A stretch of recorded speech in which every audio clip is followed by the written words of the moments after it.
Evil, welcome at Projects Watch. This is Sir P. Now, when I was younger, I used to hear old people say, if I follow on, pressure let me down. Right now, come like, right, I've slowly become the senior citizen them, right, where I used to hear talk all them years ago. Cause if I follow Iron Man, pressure let me down. I can talk about two stories today. First one surround a policeman and lose his life in St. Thomas. Mark Forsythe, he was killed.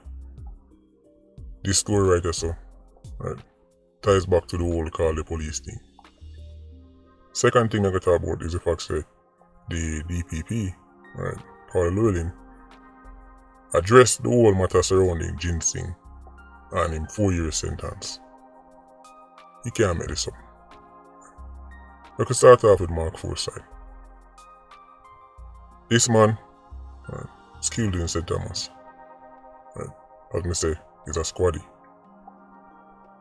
Listen to this story. It kind of sound like one of them movies there, where not even written properly. You know, some movie that make sense. Right.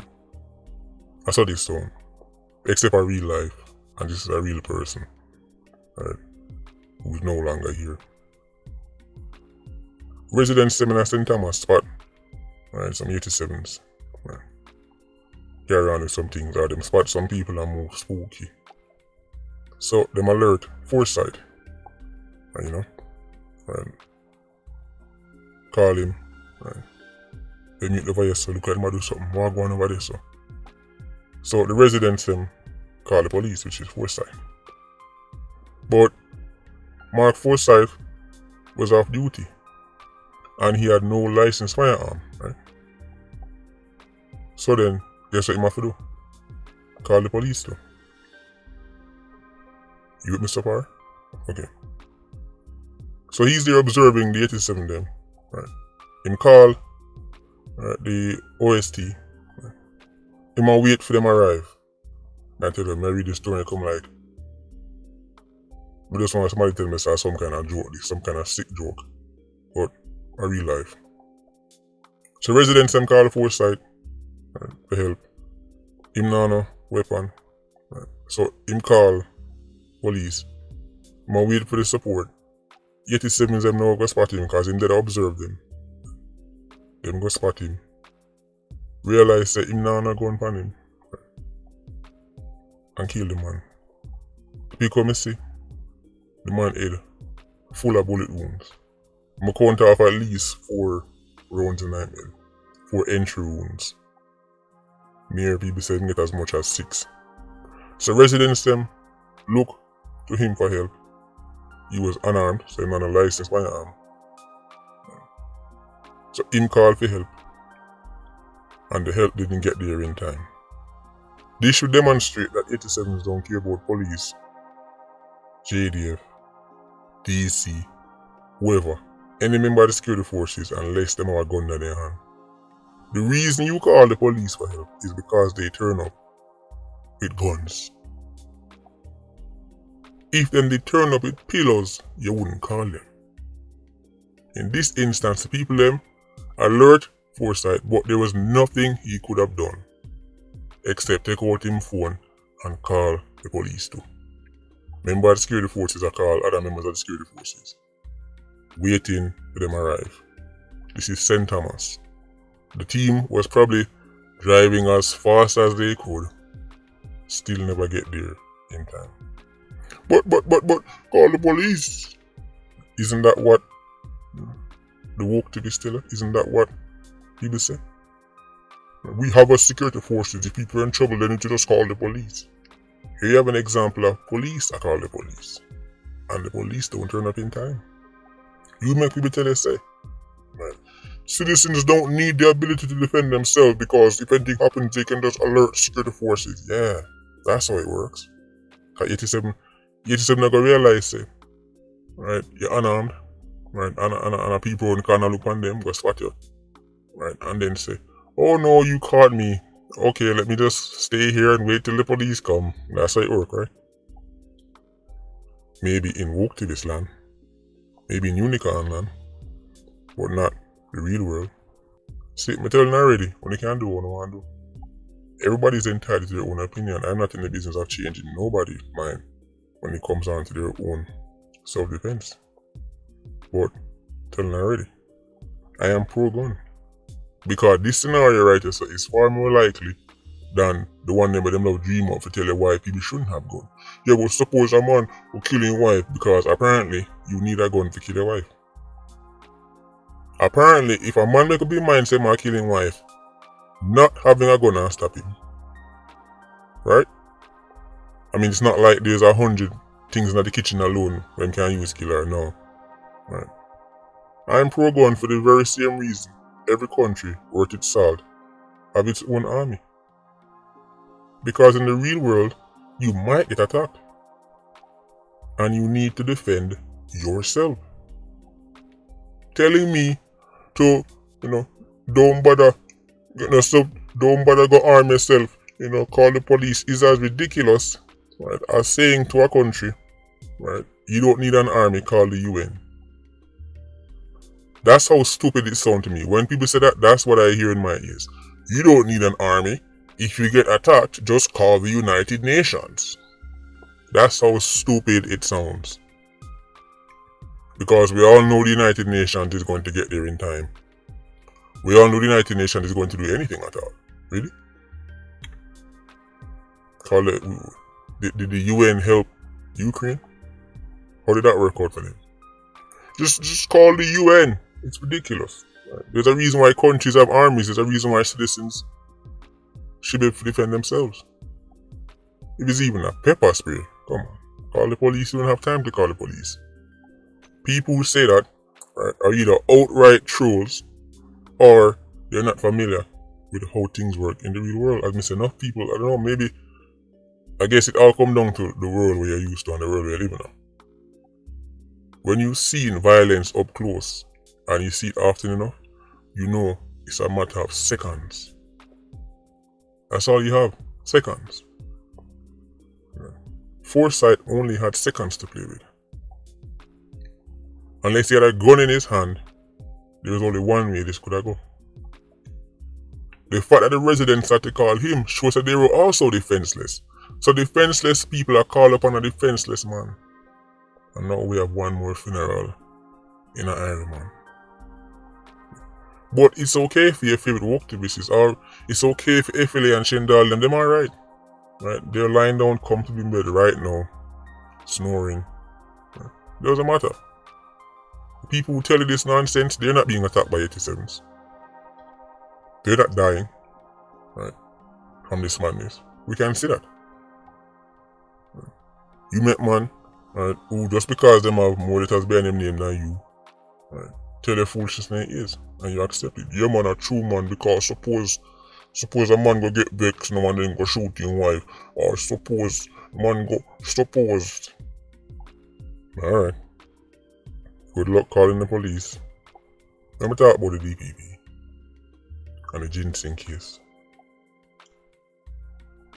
DPP Paula Llewellyn has come out addressing the farce surrounding ginseng after him get 4 years in illegal possession of a firearm. Right now, it must be said there was a time in time there would be no follow-up to this. This just happened and it gone, and I just saw it go. Right. But now we're starting to see, right, very powerful and influential people come out and clear up things. People are now being held accountable. It's a good look. Right. I stand by my original stance. Since Umbre is in the business of commenting on prosecutorial matters and I crack all kind of jokes, right, about the Radham and whatever, right, and since he's the leader, right, who is the face of this new, right, act business, develop a new act them, he's the face of it. Right. Since one of them turned out to be a circus, the people need to have confidence in leadership. So it still come down to him saying, alright, first time around, miss up go on, look how fast go on, we fix it, better we catch it earlier than later. Right? People don't give up on me, we try. That's what I would do as a leader. But I am no leader, I'm a little YouTuber. Right? It's not, it's another time, a confidence countries run after. And confidence comes from results. Right? But as I say, the way how me look on leadership different from Uno. So, right. Take my word with a grain of salt. It turns out, say, Ginseng get hit with the wrong charge. You can't make this up. He should have been charged with Section 5 under the Act, but instead he was charged with Section 45. This is where it started to get comical. You see, when I first see the headlines, he was charged with the wrong thing. We said charge. So what am I trying to say? Even if the police charge him wrong, right, with the wrong thing, the DPP office should have corrected. So I'm going through thinking, alright, the police charge him with the wrong thing, and then this is a matter of the DPP office not doing them, them proper oversight and, checking the details. Right? So I was going to say, no matter what, this is not on the police, this is on the DPP's office. This is on the prosecution. Because at them go court, and at them to make sure the things go through trial. Anything where the police do wrong, at them to spot it and say no, and this or that. That is what I was getting ready to see until we go through the article. It turns out it's even worse than I previously thought. It's the prosecution, the DPP office, who are supposedly the experts in the law. At them go court, go fight case. The little nitty-gritty, so the police them know the main things them, but the little nitty-gritty details, right, that's where the lawyers them come in. It turns out the Irish Constabulary Force got it right. It turns out the Irish officers charged him under Section 5. It then went to the DPP office and them changed it to Section 45. You cannot make this up. No man, Ginseng must have a kerosene at the office. Ginseng must, you can't. The alternative, I bet somebody tell me say, them just catch, right, Ginseng kerosene or Ginseng link in at the DPP office, right, then tell me say, if you accept this. How does the ICF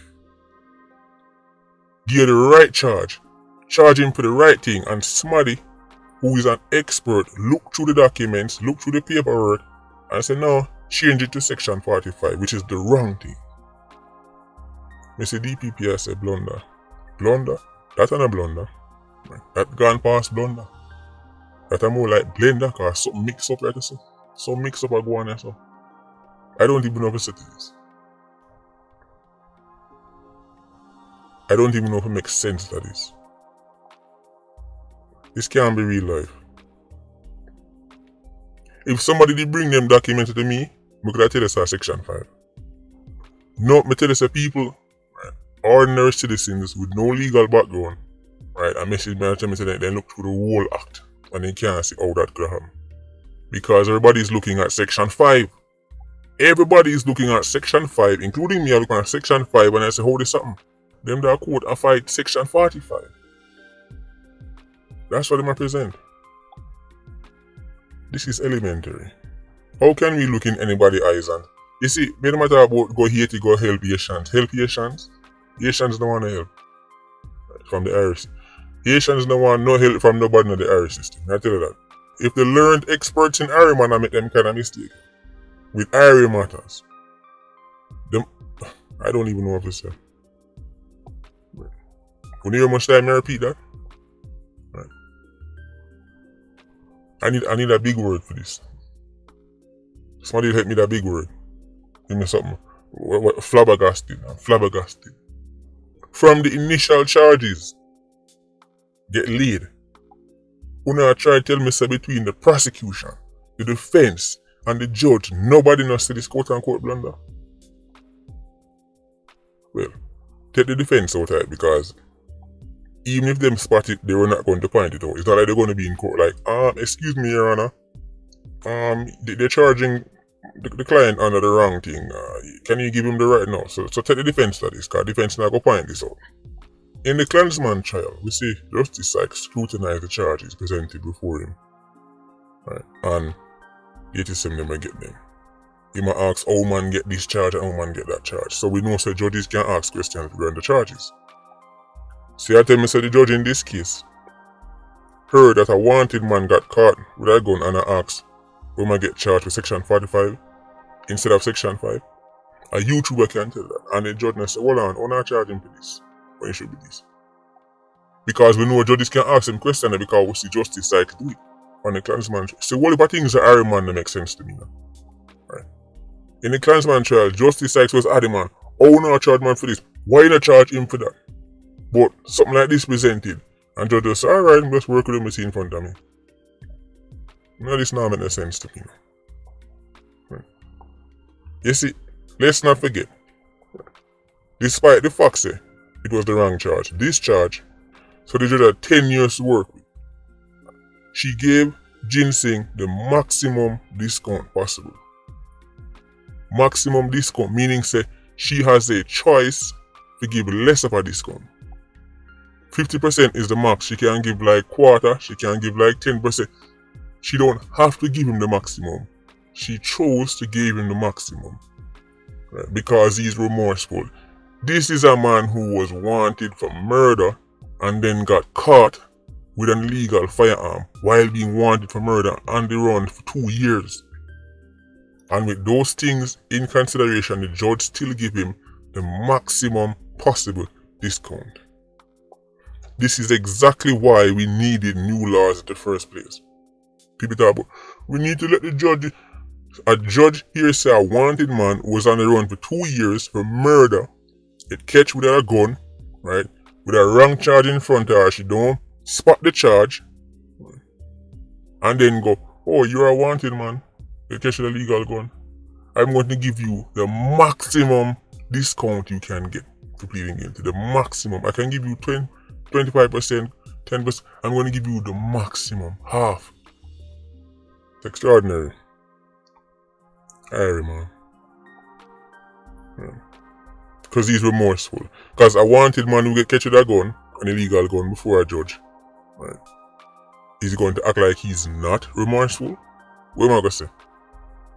Do you want to do me a bad man? He's not going to say, of course he's remorseful. Quote unquote remorseful. I'm telling you, say, when it comes on to certain cases, I get the impression that if the DPP don't overlook it ourselves, right, then them our way of going haywire.